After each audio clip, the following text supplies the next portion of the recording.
அஸ்மத்குருபியோ நமः. ஸ்ரீ லீலாசுகர் ஆச்சரியமாக அருளி செய்த ஸ்ரீ கிருஷ்ண கர்ணாமிர்தத்தில் 2வது ஆஸ்வாசத்தில் 2வது சாப்டரில் 37-38வது ஸ்லோகங்கள் இன்றைய தினம் அனுபவிக்கிறோம். நேத்தியே சொன்ன மாதிரி 35லேருந்து 42 வரைக்கும் ராசக்கிரீடை வர்ணனம். இன்றைக்கும் ராசக்கிரீடை வர்ணனம் தொடர்கிறது. क्वापि वीणाभिरा राविणा कम्पितः क्वापि वीणाभिरा किङ्किणी नर्तितः क्वापि वीणाभिरामान्तरं गोपितः सञ्जगौ வேணுனா தேவகி நந்தனः.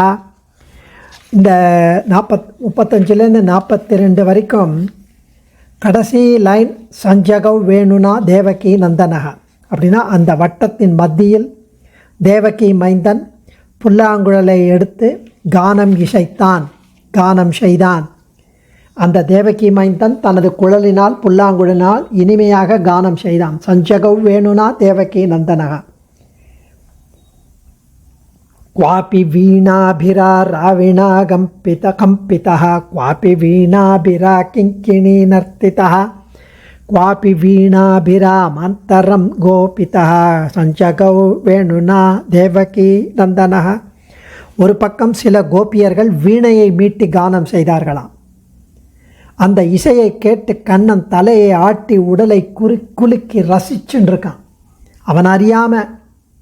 இன்னொரு பக்கம் சில கோபியர்கள் வீணா கானத்துக்கு இசைந்தபடி கால் சலங்கைகள் ஒலிக்க கண்ணன் நடனமாடுகிறான். இன்னொரு பக்கம் சில கோபியர்கள் வீணைகளை பக்கவாத்தியமாக இசைக்க கண்ணனை பாடச் செய்தார்கள். கண்ணன் பாடின்னு இருக்கான். இந்த கோபியர்கள் மண்டலத்தின் மத்தியில் தேவகி மைந்தன் வேணுகானம் செய்கிறான். என்ன அழகான ஸ்லோகம். ஒரு பக்கம் கோபியர்கள் வீணையை மீட்டி கானம் செய்தார்கள். அந்த இசையை கேட்டு தலையை ஆட்டி உடலை குலுக்கி ரசிக்கிறான். இன்னொரு பக்கம் சில கோபியர்கள் வீணா கானத்திற்கு இசைந்தபடி கால் சலங்கைகளை ஒலிக்க கண்ணன் நடனமாடினான். 3வது பக்கம் சில கோபியர்கள் வீணைகளை பக்கவாத்தியமாக இசைக்க கண்ணன் பாடினான். இப்படிப்பட்ட கோபியர்களின் மண்டலத்தின் மத்தியில் கண்ணன் வேணுகானம் இசைத்தான். குவாபி குவ அபி ஓரிடத்தில் வீணாபி வீணைகளை கொண்டு ஆராவினா பாடுகின்றவரால் கம்பிதா ஆட்டுவிக்கப்பெற்றவன்.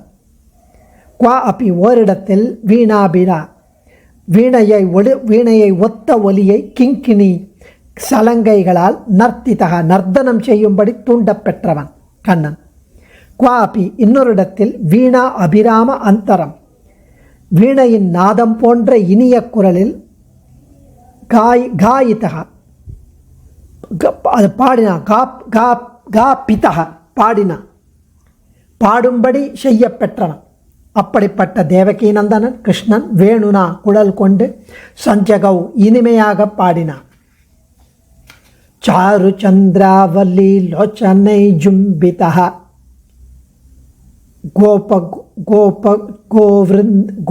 கோபிருந்த கோபாலிகா வல்லபः வல்லவி பிருந்த பிருந்தாரகः காமுகः சஞ்சகௌ வேணுனா தேவகி நந்தனः சாருச்சந்திராவளி லோச்சனை சும்பிதः கோபபிருந்த கோபாலிகா வல்லபः வல்லவி பிருந்த பிருந்தாரகः காமுகः சஞ்சகௌ வேணுனா தேவகி நந்தனः. சில அழகிகள் தலையில் சந்திரப்பிரபை என்ற அணியை கூந்தலில் அணிந்திருந்தார்கள்.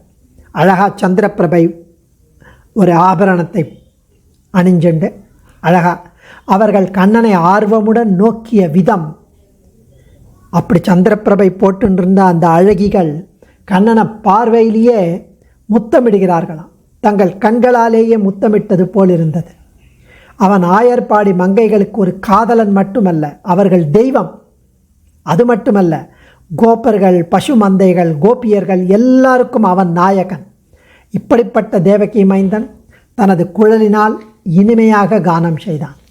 சாரு அழகிய சந்திர ஆவளி சந்திரனை போன்ற முகம் படைத்த பெண்களின் லோச்சனை கண்ணன் கண்களால் சும்பிதா சும்மா முத்தமிடப் பெற்றவன். கோபகோ பிருந்த கோபாலிகா வல்லபகா, கோபர்களுக்கும் பசுக்களுக்கும், கோபாலிகா கோபிகளுக்கும், வல்லபகா வல்லபனவன் நாயகன். காமுகா கோபியர்களிடம் விருப்பம் கொண்டவனும், வல்லவி பிருந்த கோபியர் குழாங்கள் அவர்களுக்கு அழகு தெய்வம் ஆகிய தேவகி நந்தனக கிருஷ்ணன் வேணுனா குழல் கொண்டு சஞ்சகவ் இனிமையாக கானம் செய்தான். எவ்வளவு ஆச்சரியமான அனுபவம் ஸ்ரீ லீலா சுக்கர் சுவாமி இது. அடியேன் சர்வம் ஸ்ரீ கிருஷ்ணார்ப்பணமஸ்து. தன்யோஸ்மி.